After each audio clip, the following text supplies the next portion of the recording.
Florence, en pleine forme ce Bonjour matin. Christophe, en pleine forme, tout le monde est en pleine forme, tout va bien, il Génial. pleut, c'est la fête à la grenouille. Mais les éclaircies vont pas tarder à revenir. Start-up, environnement, politique... Biodiversité, biomimétisme, aujourd'hui c'est notre thème central, avec bien sûr une start-up comme d'habitude, une start-up à l'honneur aujourd'hui. Sidney Rostand, bonjour. Bonjour. Vous êtes le co-créateur de Bioxégie, un bureau d'ingénierie et d'études spécialisées et pionnier du biomimétisme en France depuis 2018. Vous imaginez et concevez et développez des technologies bio-inspirées auprès des départements de R&D de vos partenaires et clients évidemment, les grands groupes j'imagine, des ETI aussi, peut-être des plus petites entreprises, on le saura tout à l'heure. Et en plus, votre société vient de gagner le premier prix d'innovation du groupe Galilée, présidé par Éric Michaud, en présence de la ministre secrétaire d'État à l'Industrie, Agnès Pannier-Runacher. Donc, vous êtes exclusivement basé sur le biomimétisme, justement, tout ce qui est biodiversité. Alors, quelles sont les premières avancées qu'est-ce qu'on vous demande? Tout d'abord, si vous me le permettez, j'aimerais réagir à la notion de biodiversité. L'enjeu principal par rapport à la biodiversité, c'est la notion de pédagogie. C'est très important. Donc effectivement, moi quand j'étais en école de management, je suis issu d'une école de management, c'est quand même des grandes écoles qui ont vocation de former des personnes qui vont aller à des postes de responsabilité dans les entreprises. On n'avait aucune notion de biodiversité et c'est un drame. Je considère effectivement c'est un gros problème. Donc aujourd'hui, je fais pression sur ma propre école dont je suis diplômé pour que la notion de biodiversité re-rentre un petit peu dans les programmes et dans les cours. Ça, c'est très important. Les Italiens viennent d'imposer dans l'enseignement des élèves justement ce thème de environnement, protection de l'environnement. Ensuite, par rapport aux services écosystémiques, ce qui est très important aussi, je lisais une étude qui était assez intéressante en la matière, qui est sortie par le FMI en septembre.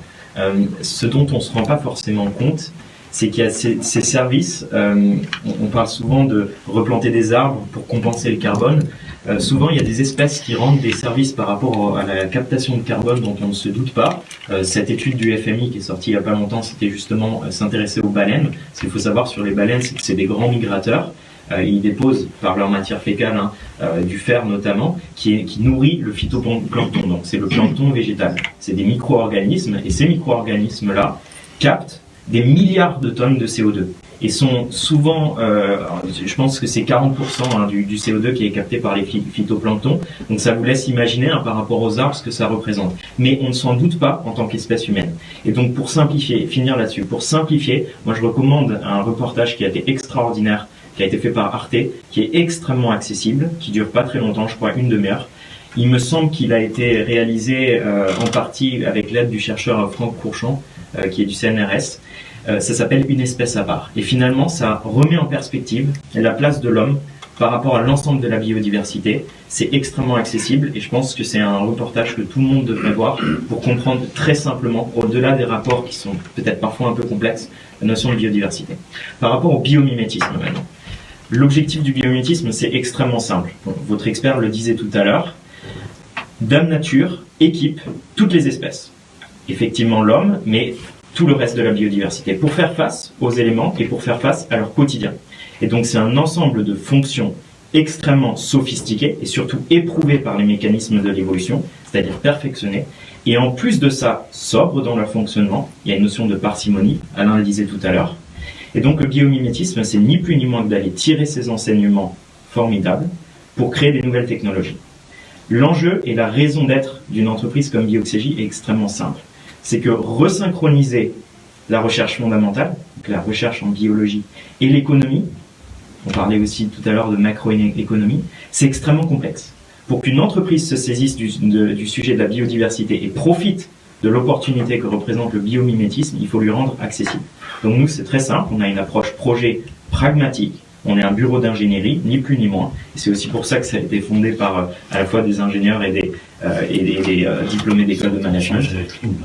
Il faut qu'on puisse être pragmatique par rapport à notre approche à l'entreprise. Donc on a des projets. Je ne sais pas si ça... Alors justement, soyons concrets, oui. Alain Renaudin aussi, oui. Parce que finalement, ce qui est intéressant, c'est comment la puissance publique va tirer aussi, elle, les entreprises et tout un chacun. Et vous, concrètement, Sydney Rostand, quelles sont les premières réflexions, les premiers projets avec vos partenaires clients? Alors nous, on s'adresse principalement pour l'instant à des entreprises dans l'aéronautique et dans l'automobile. La synchronisation est plus facile. Je vais vous donner un exemple assez simple. Vous comprendrez que je ne peux pas rentrer dans des détails qui sont assez confidentiels. Bien sûr, on ne va pas vous demander les secrets de fabrication. On a travaillé, notre tout premier client, c'était un équipementier automobile. Bon, cet équipementier automobile-là souhaitait effectivement pouvoir produire des systèmes de nettoyage pour les caméras des véhicules autonomes. Les véhicules autonomes ont des caméras pour interpréter et réagir à leur environnement.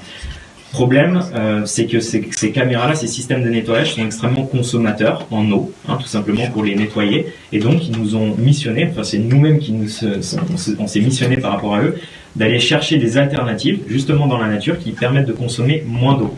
Notre rôle à ce stade-là, c'était effectivement pas d'aller questionner le positionnement automobile ou les réflexions stratégiques de cette entreprise-là, mais juste de leur trouver une solution plus sobre.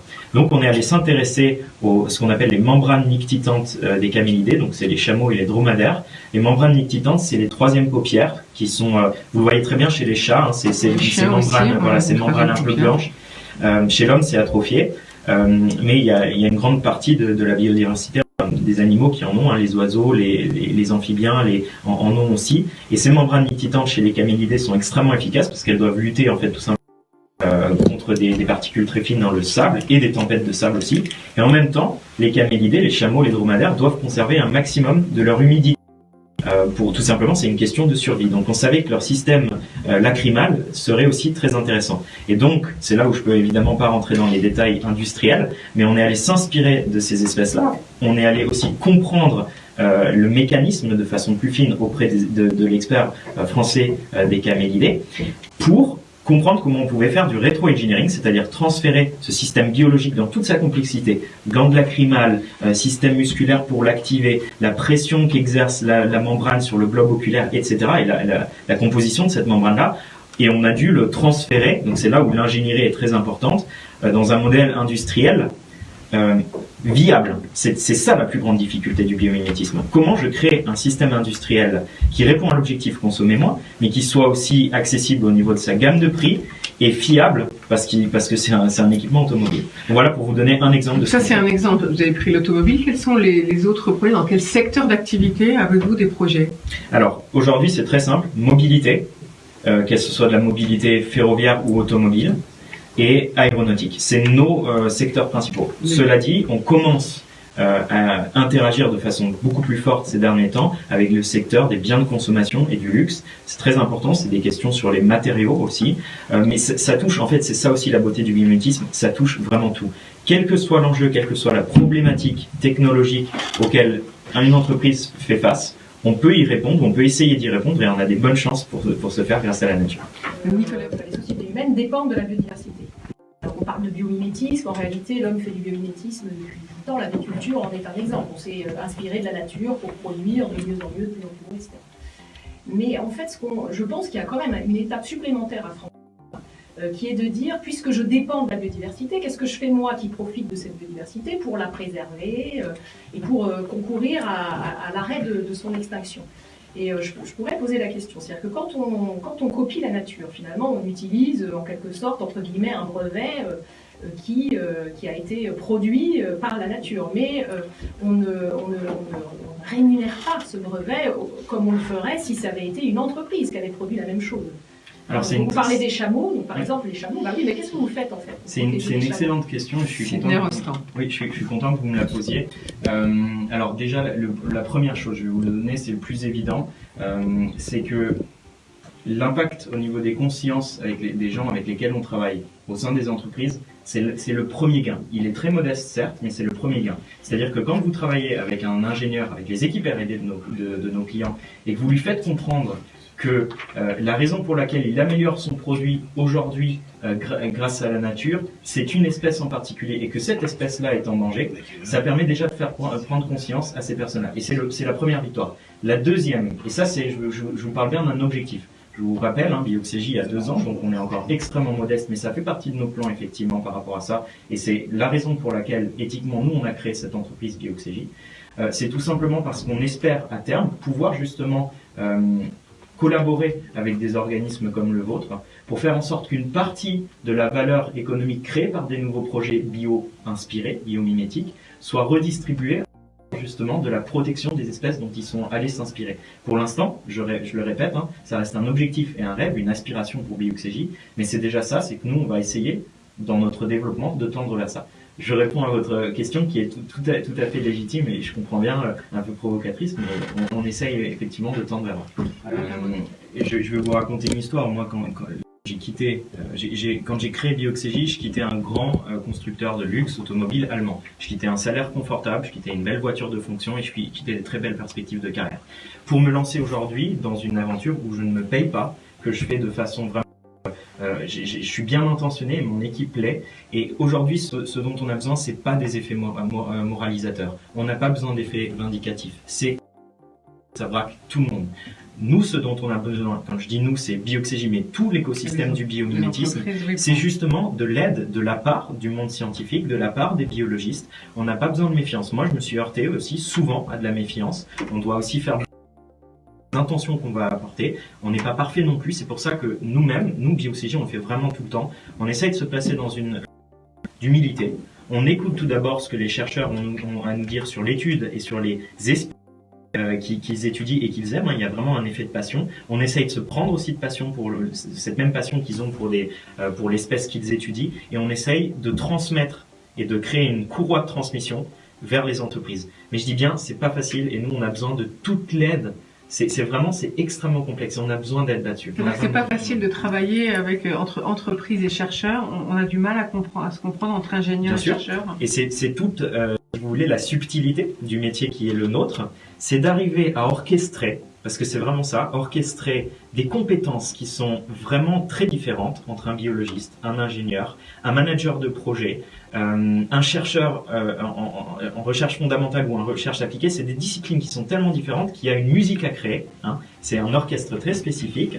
Et la pluridisciplinarité, c'est pas une force du système français. Donc nous, on essaye de travailler comme ça. C'est pour ça que je réagis, c'est peut-être un peu symptomatique ce qui vient de se passer, c'est que tout de suite, il y a une logique de méfiance et de se dire, oui, mais vous êtes une entreprise, en plus de ça, vous êtes un diplômé d'école de management, c'est quoi votre réelle intention là derrière? Qu'est-ce que vous faites?